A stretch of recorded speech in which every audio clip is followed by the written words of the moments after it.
This common diving duck nests way up in trees, and I'd bet many of you have never heard of it. But it's an incredibly interesting species. The common goldeneye, or Bucephala clangula, is a species you'll likely only observe during the winter. And how do you differentiate it from its closest relative, which looks incredibly similar? Male common goldeneyes have bright yellow eyes and black and white bodies, with a black head and a round white patch in front of the eye, while females are a mix of browns and grays, as seen here. And like other waterfowl, there's a period after breeding when goldeneyes can't fly. During this period, generally sometime from May to July, waterfowl molt all of their flight feathers at once, then regrow new ones. During this time, they also molt their body feathers, becoming drabber than during the breeding season. This is known as the pre-basic molt, as the non-breeding plumages are known as basic plumage, and breeding plumage is known as alternate plumage. Common goldeneyes have a large range across the northern hemisphere, breeding in Canada, Alaska, Russia, and northern Europe, only migrating south come winter, as seen on this map.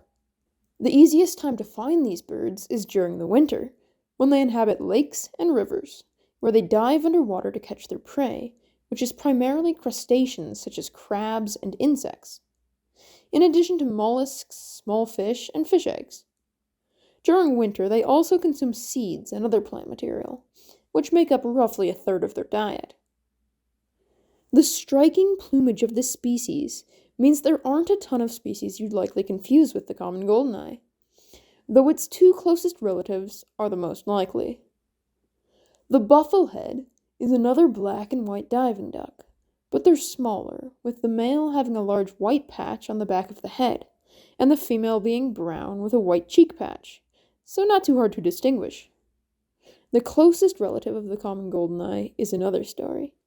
This is Bucephala islandica, the Barrow's goldeneye, which primarily overlaps in range with the common goldeneye in the west.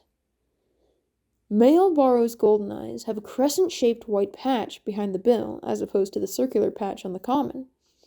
Barrow's also has a black spur on the side, which the common lacks, as seen here.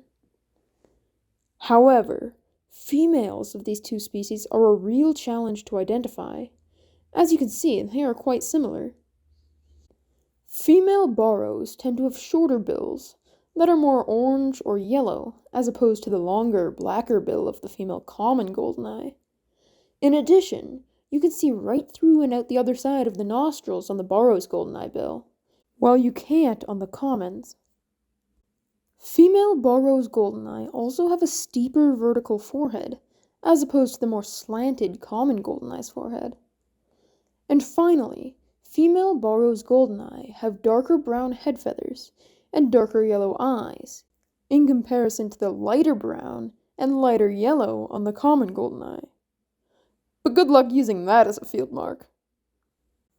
Common goldeneye are estimated to have a population upwards of 2.5 million, a number which has remained steady since roughly the 1970s.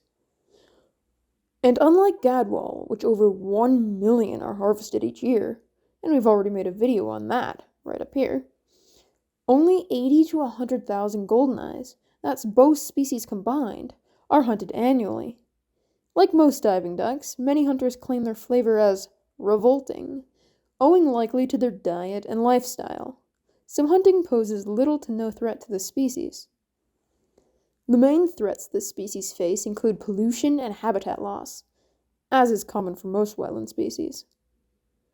The common goldeneye belongs to the superorder Galloanzerae, which was the second major clade to split off after the Paleognathae.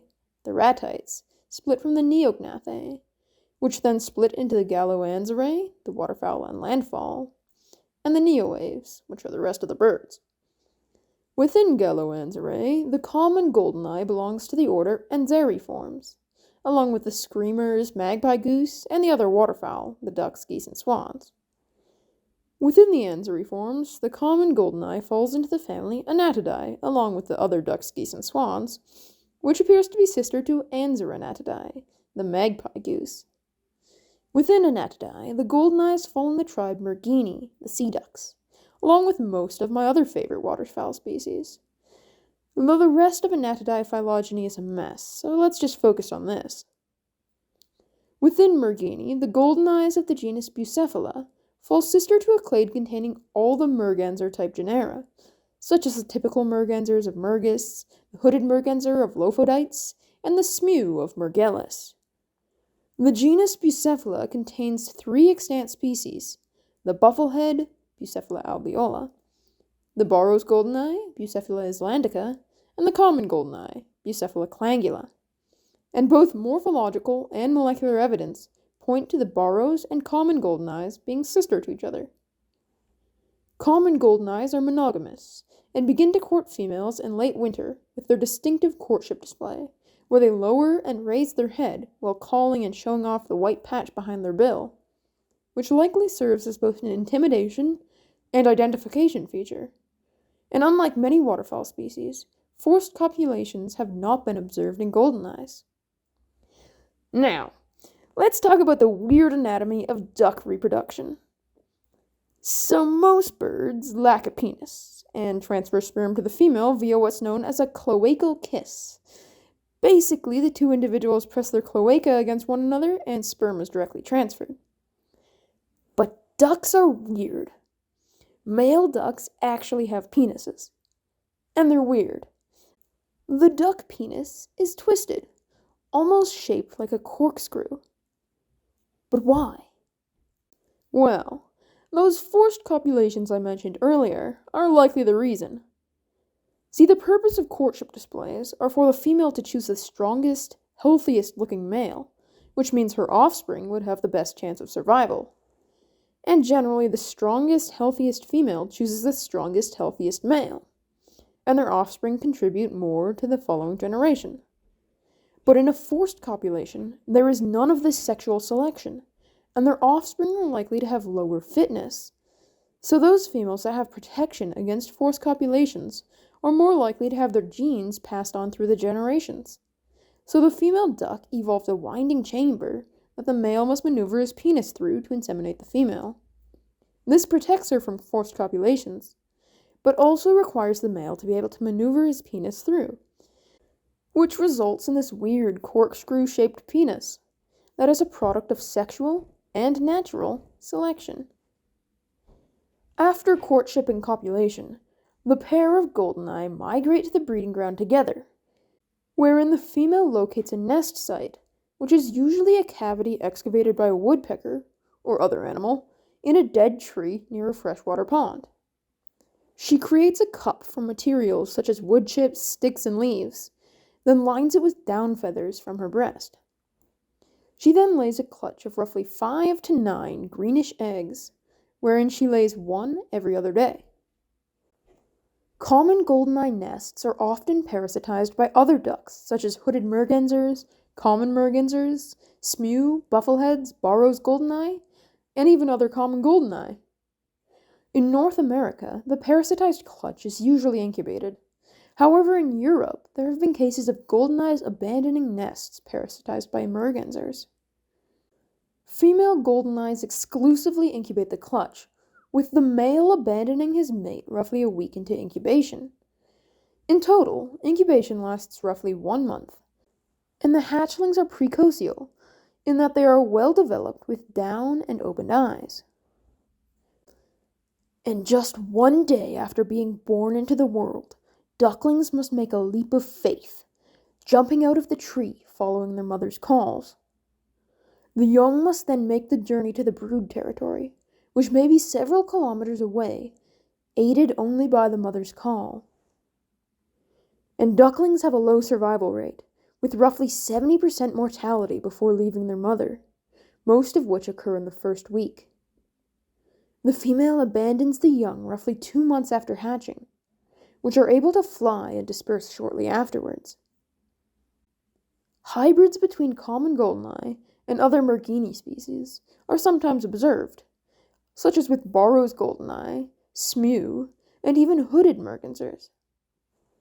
Brooding females and young are most vulnerable to predation, with common predators including bears, martens, minks, raccoons, flickers, and squirrels, while adults fall prey to falcons and hawks and owls, and young may even be taken by large fish such as pike. Birds first emerged from the other dinosaurs sometime during the Mesozoic, as the border between birds and non-avian dinosaurs is not agreed upon, with some arguing the boundary to be around Archaeopteryx during the Jurassic, and others arguing the last common ancestor of Paleognathae and Neognathae to be the first bird, which would put the boundary during the Cretaceous. Galloanzarae and the Anzariforms themselves were present during the late Cretaceous and survived the KT mass extinction that wiped out the non-avian dinosaurs, while Anatidae is thought to have split sometime during the early Oligocene.